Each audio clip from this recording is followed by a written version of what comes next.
Chapter 8. They awoke that morning on the floor of the temple, much restored, and ready to set off on the next leg of their journey. Packing up their gear, they turned and bowed at the waist, one arm clamped across their chest as a sign of respect before turning and heading out into the early morning light. Their mules hawed and honked with delight to see them again, still tied under the thick, heavy branches which had sheltered them through the night. Loading their gear back onto their caravan, Hitch began strapping in the mules when he caught Cielo out of the corner of his eye, staring up at the southern Dargard mountain range. The mountains looked like giant flakes of flint, the ridgelines napped by primordial giants into jagged edges that swept down to the valley floor below.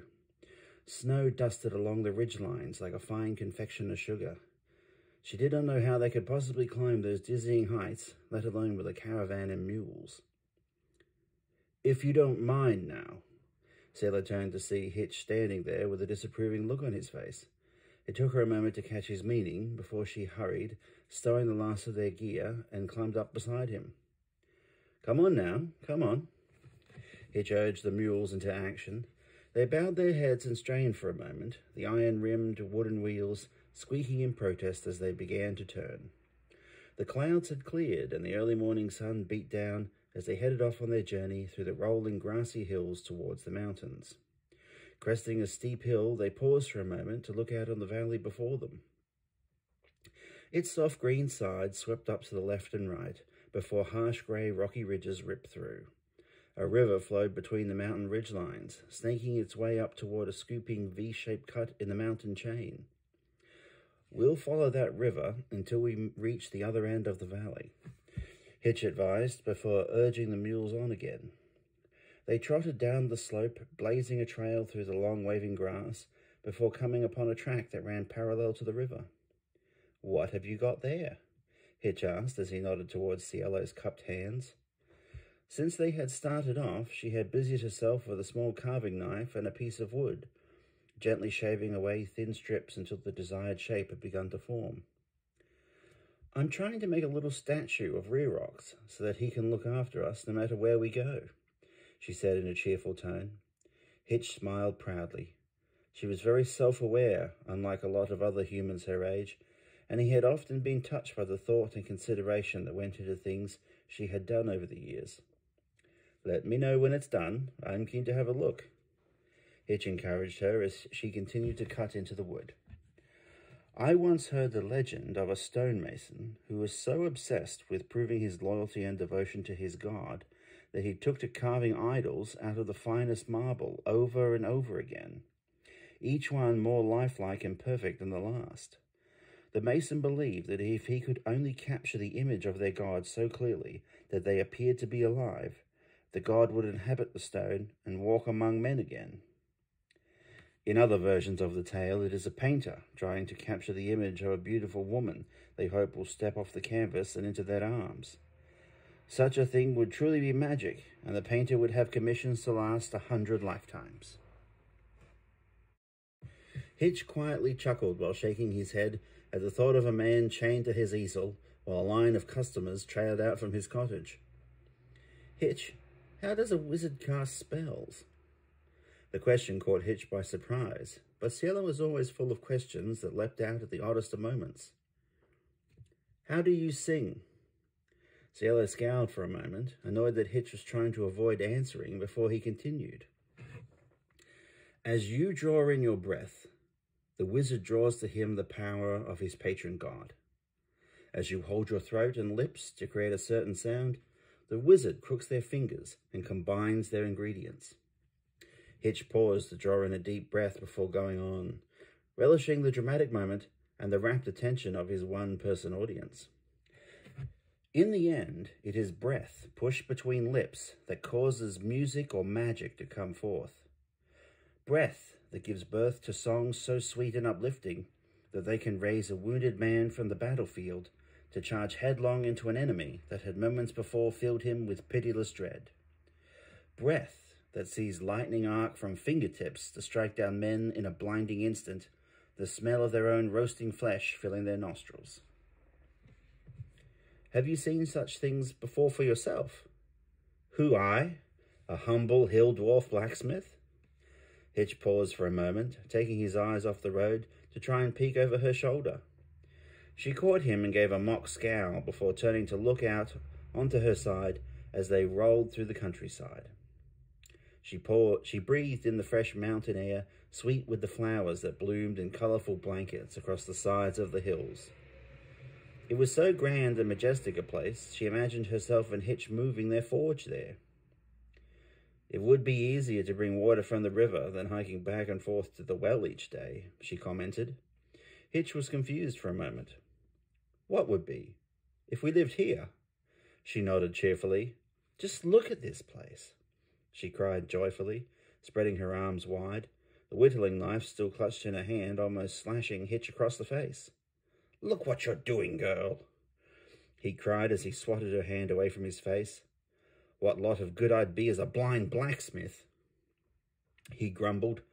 The corners of her mouth turned down for a moment before she put the whittling knife away and leaned into Hitch's shoulder, her arms wrapping around his bicep.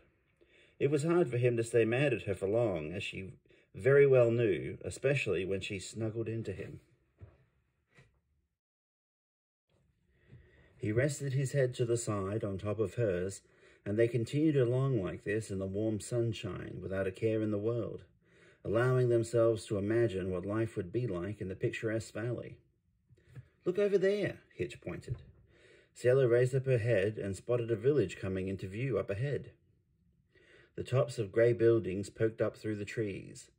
Following the track alongside the river, they curved to the left away from the village until they came across a gap in the trees.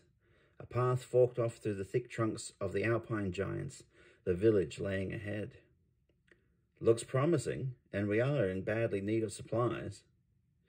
Turning the wagon, they headed down the path toward the village. Getting closer, they saw the grey building were more from irregular-shaped stones of a wide variety of shades of grey, stacked expertly together like a jigsaw puzzle.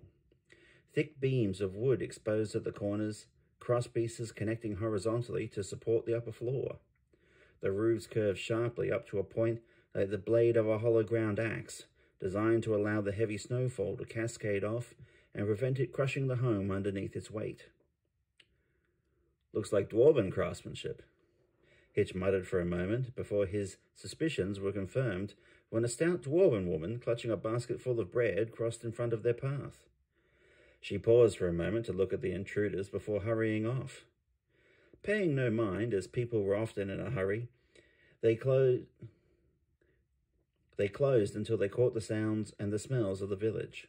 People chattered, feet clomped, freshly baked bread and spit-fired meats wafted to their hungry nostrils. Practically drooling, they whipped up their mules, eyes peeled for the food shops. Coming round the corner of an outlying building, they found themselves staring down the main street. Wooden signs hung from wrought iron brackets, displaying the name of the businesses, with simple painted pictures to illustrate. At a glance, Hitch spotted at least 3 signs with mugs of ale, 2 with loaves of bread, and 1 with a needle and bobbin. The large lead-lined windows of diamond-shaped glass were crammed with displays of the wares for sale within. People stopped in the street and popped out of upper-floor windows to stare at the new arrivals. They were dressed in heavy traditional clothing.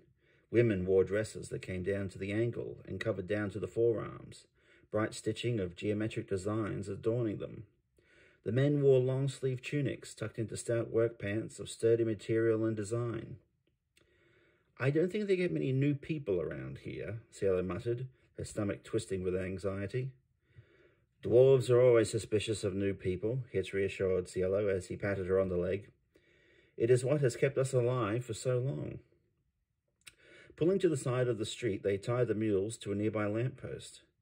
They were about to step into a butcher shop when a very officious dwarf came huffing up to them, a vest strained against his generous paunch, small rounded glasses perched upon his nose. "You can't do that," the figure cried as it staggered to a stop.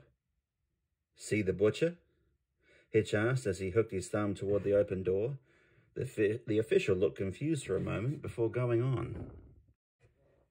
"Those animals," he cried, thrusting a finger at the mules. "They can't be left there on the street like that. What if they make a mess?" Hitch paused for a moment, looking terribly annoyed at the blustering windbag before him.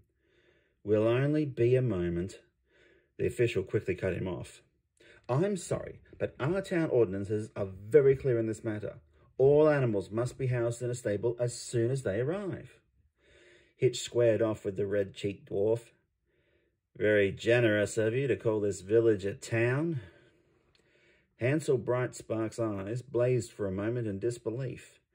Clearly this was a person that was used to being listened to and obeyed without question. "And I bet you're the owner of the only stable in town as well." A crowd had begun to form of disapproving faces.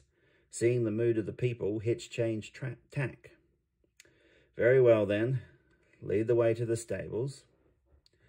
The plump official straightened up, tugging at the hem of the vest before pointing off down the main road and giving directions in a clip-precise manner.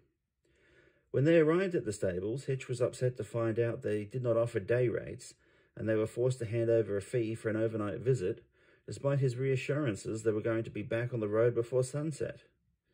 Stalking away with their pouches a little lighter, they headed back into the town proper to gather their supplies.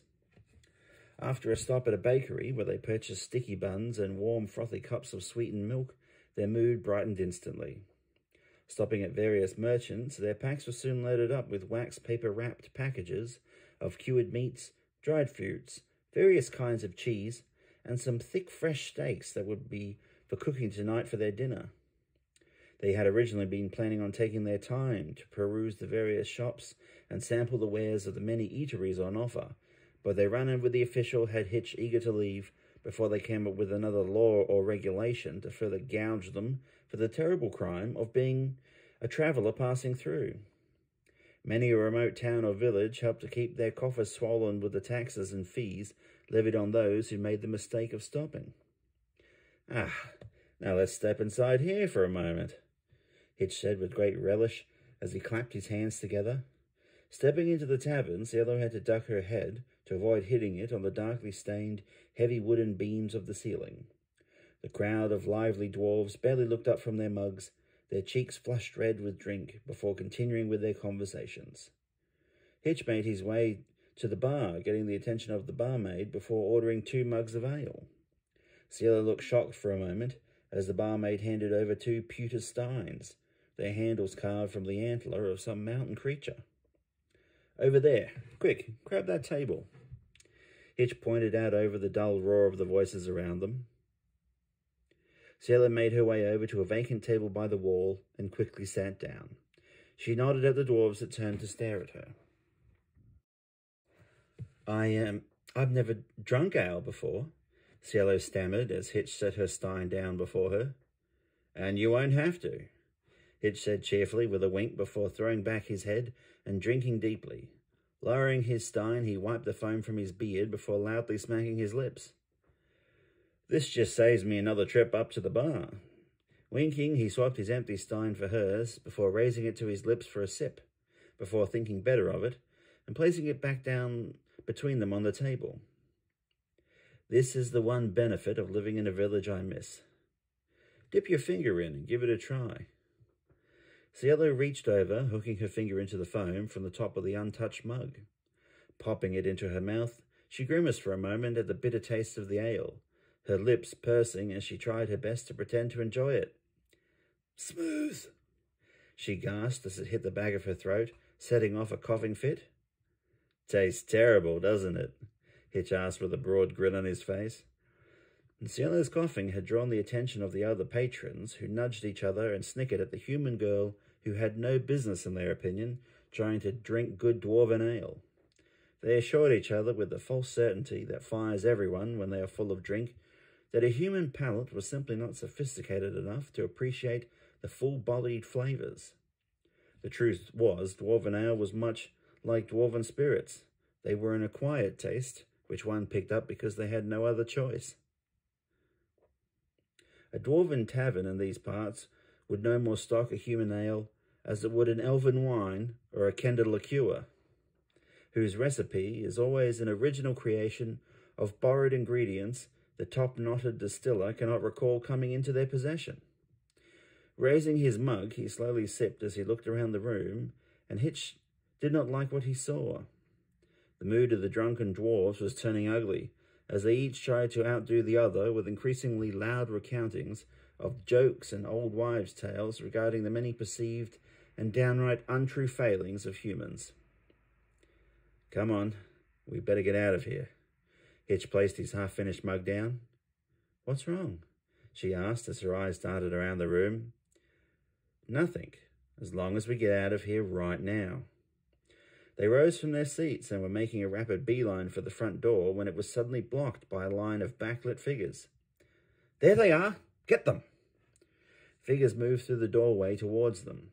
Official-looking dwarves in matching elaborate uniforms, who passed for the town guard, quickly surrounded them. The central figure stepped into the room, the same self-important official, Hansel Brightspark, that had accosted them in the street regarding their mules.